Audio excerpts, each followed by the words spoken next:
Hi friends. అప్పుడు ఈ కుండలో చెత్త పువ్వులు ఇవన్నీ మన కిచెన్ వేస్ట్ ఇవన్నీ వేసి పెట్టాను కదండి. ఇప్పుడు చూడండి ఏం చక్కగా ఎరువైందో. నేను ఫస్ట్ వీడియో తీయదు అనుకోలేదు, కానీ నా కంపోస్ట్ అయ్యింది చూపిద్దామని. చక్కటి మట్టి వాసన ఏం చక్కగా అయిందో. దీనిలో వానపాములు పెరుగు చల్లి పక్కకు పెడితే ఇంకా చక్కటి వరి కంపోస్ట్ కూడా అవుతుంది. దీనికోసం అని గోమూత్రము అన్నీ తెచ్చాను. కానీ ఇప్పుడు మాత్రం ఇటు నార్మల్ కంపోస్ట్ అయింది. మన పువ్వులు, కిచెన్ వేస్ట్, చెత్త ఇవన్నీ తీసి చక్కగా 30 రోజులు అయింది అనుకుంటున్నాను. డేట్ రాయలేదు దీని మీద.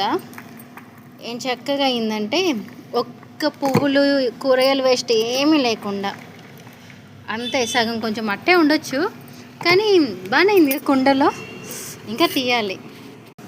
మొత్తం తీసి టబ్లో వేసాను. ఏదో కొంచెం ఇంత అయిందండి నా కంపోస్టు. చక్కగా మధ్యలో అక్కడక్కడ ఇంకొంచెం అవ్వాల్సినవి ఉన్నాయి. కొంచెం మధ్య మధ్యలో పువ్వులు, ధాన్యమ ఇవన్నీ కొంచెం కొంచెం అవ్వలేదు.